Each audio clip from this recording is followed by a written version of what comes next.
50 years of ministry began with one act of obedience. As a young pastor, David Wilkerson made the decision to turn off his television and give his time and attention completely to God. It was a decision that would have immeasurable impact on his life and ministry. Born on May 19, 1931, in Hammond, Indiana, David Ray Wilkerson was the second child of Kenneth and Ann Wilkerson. David grew up with 4 other siblings, with the eldest being Juanita, a younger sister Ruth, and 2 younger brothers, Jerry and Don. Through the godly influence of a long lineage of clergy, this child would one day find his calling behind the pulpit. But it would not end there. Unbeknownst to him, the counsel of father and grandfather would serve as a poignant reminder as he would soon begin his journey through the unfamiliar streets of New York, the United States, and the rest of the world.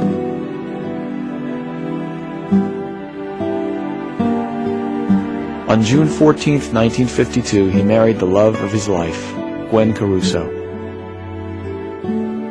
Later on, he accepted a pastoral position in the small town of Phillipsburg, Pennsylvania. Amidst the comfortable and satisfying life of a country preacher, there was a deep cry that could not be silenced. It wasn't until 1958, after reading a touching article in Life magazine, that the stirring of the Holy Spirit would change the course of his life in a way that was incomprehensible at that point in time.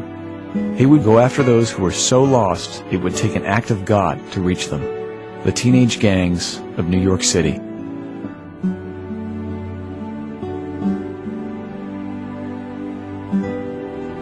This trip changed his life forever. David Wilkerson's burden for the lost of the city increased and gave birth to Teen Challenge, a nationwide ministry to reach out to people with life-controlling habits. Teen Challenge became primarily a drug prevention program, an inpatient care center, and I had to set up the home in Brooklyn. We set that up in 1960 and expanded from there simply to take care of those that we were preaching to that had no place to go. The hospitals couldn't handle them at the time. Nobody was set up. And drug addiction then spread across the country. We just followed. The ministry's Bible-based recovery program to troubled teens, gang members, drug addicts, and alcoholics has been recognized as one of the most effective efforts of its kind. Teen Challenge has grown to include 173 residential programs and numerous evangelism outreach centers in the United States, and 241 centers in 77 other countries. The program's cure rate of 86% has been recognized and substantiated by the U.S. government's National Institute on Drug Abuse. Today, many Teen Challenge graduates serve as ministers and missionaries throughout the world. The story of David Wilkerson's first 5 years in New York is told in The Cross and the Switchblade, a book he co-authored in 1963. The book became a best-selling phenomenon, and more than 15 million copies have been distributed in over 30 languages. Because of the success of the book, a motion picture was released in 1969. It has been viewed by an estimated 50 million people in over 30 languages in 150 countries, according to the World Film Crusade. In 1967, he began David Wilkerson Youth Crusades, an evangelistic ministry characterized by efforts to reach teenagers he called goodniks, middle-class kids who were restless and bored, to prevent them from being seduced into a life of bondage to drugs, alcohol, violence, or lawlessness. Now hear me please, if we lose this generation, we're going to lose it in the hearts of God's own people. If you feel the pull or tug of God's Spirit, don't move unless you feel that pulling at your heart. And you want that revolution in your life tonight. You want everything changed. I want you to get right out of your seat. I just want you to come and stand around the front. Look this way, please. I don't want people just to look at you like you're on show. Not at all. Jesus, reach these hearts. Two girls. Now, break this terrible habit. Because, Lord, it's a mind habit. That's where it has to be broken. Break it in the mind. God, break it. Jesus, break it in the mind.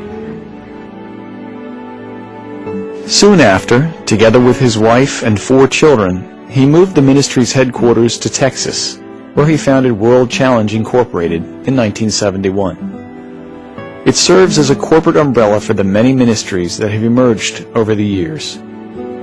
With a strong emphasis on bringing the Lord's love to the disenfranchised, World Challenge has served the poorest of the poor throughout the world and communicated the gospel in practical and effective means, be it through large outdoor crusades or through meeting the basic needs of a struggling widow.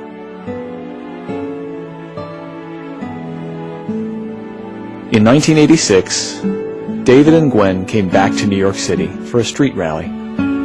Walking down 42nd Street one night, he began to see the extent of its depravity. It was then and there he began to weep over this lost city. Through this travailing, a church was born in the heart of New York. Times Square Church has stood at the world's crossroads as a church that seeks out the lost, the addicted, and those seeking true fulfillment through the power of the risen Christ. After many years of pastoring, God placed a burden in his heart for pastors and their spouses. To date, David Wilkerson and his son Gary have ministered in over 40 countries, holding conferences that bring about a renewed passion for Christ. Their messages have stirred, encouraged, and edified everyone from national church leaders to local lay ministers. This is what the Lord has entrusted him with. This is the fruit of his obedience. Thank God for family. Thank God for ministry. Thank God for 50 years of ministry. But folks, it's boiled down to one issue. One desire. It's more than wanting to be loved and appreciated or the cheers and the praises of man. It's more than being comfortable and knowing that you're secure in your old age. You've got some retirement plan. That means nothing. It comes down to this one issue.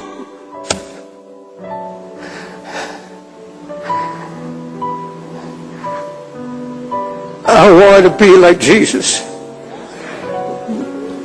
I want to see his face. And I want to be a reflection of who he is. Lord, when you said, seek my face, my heart said unto you, thy face, Lord, will I seek.